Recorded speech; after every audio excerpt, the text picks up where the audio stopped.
Justin, the work this entire organization's done the last 5 weeks to get y'all back in this position, how important does it make all three of these ball games this weekend against Mizzou? Yeah, really important actually. We're playing for something, and that's kind of the goal in mind.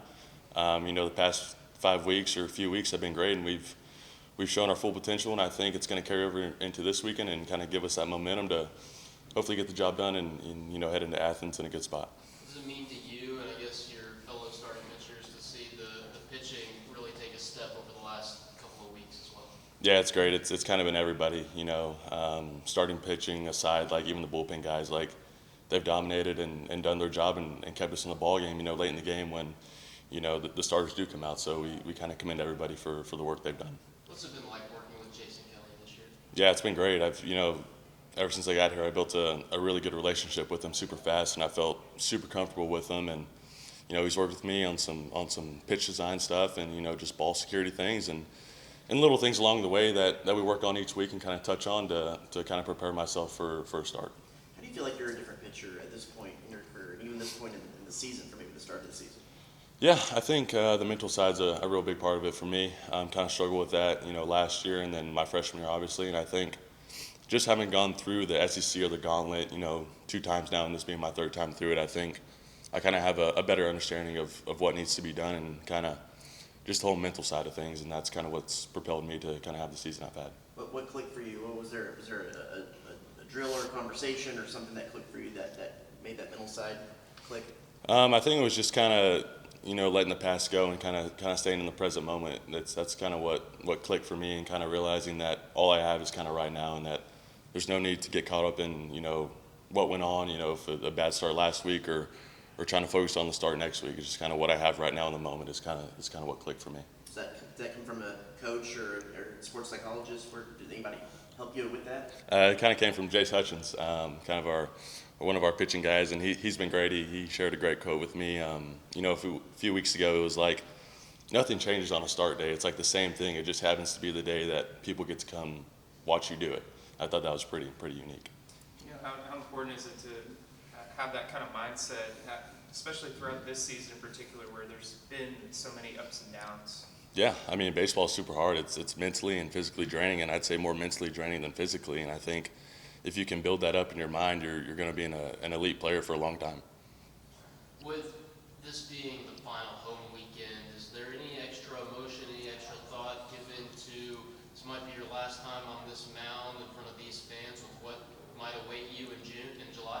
Yeah, I've thought about it a little bit, but I've kind of tried to put that in the back of my head and kind of hopes that this isn't the last time I might get to throw on this mound. But I'm not too worried about it. Just kind of worried about trying to put my team in a good spot to come out successful this weekend. You talked about starting pitching. How good was it for you guys to see what Ryan was able to do last week, and especially get the result finally in SEC play? Yeah, I was super happy for Ryan and seeing what he did on Friday night or on Saturday actually with a doubleheader against a really good LSU team, and that's what he's capable of, and that's who Ryan Prager is, and there's no doubt about it that he's going to continue to carry that momentum for the rest of the season.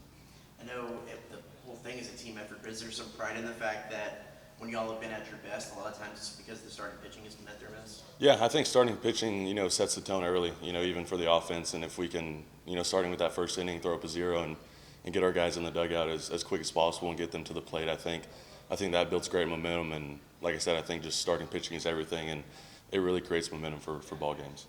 You got to learn anything about Missouri yet? What do you know about them? Yeah, talked with JK and Jace a little bit. They're gonna bunt, they're gonna steal, a little bit of small ball, but nothing too crazy.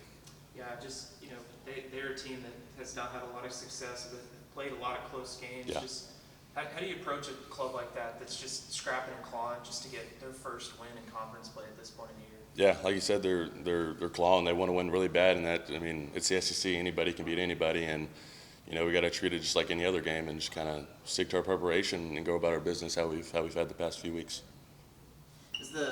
When you look back at your last 2 years, is the pitches that you feel comfortable with, is that the same now, or is there other things that have kind of risen up that as you've gone and developed are more of your lean on pitches?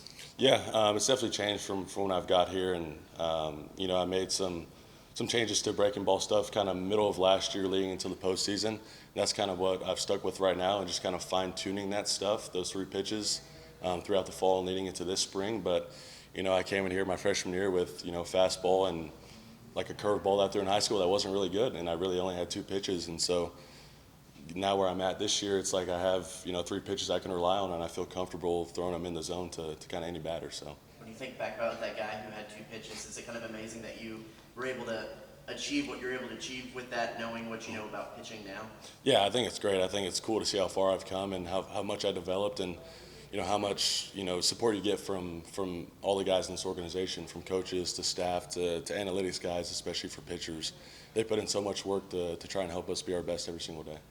And I know Prager, I think on one of the things said, and if I'm not mistaken, you've gone through the 3 pitching coaches since you've been here. What is that like, being able to have the experience of 3 guys back to back years? Yeah, whenever I get asked this, I always tell guys, like, it's almost like a blessing. I mean, you get to learn 3 different perspectives from 3 different pitching coaches and kind of combine them into what you want and kind of make what you want out of it from all 3 different perspectives is kind of how I look at it. Did you get to talk with Wiener, Yeski the last couple weekends at the ballpark? No, I never got the opportunity to. Just kind of wasn't able to get the chance to.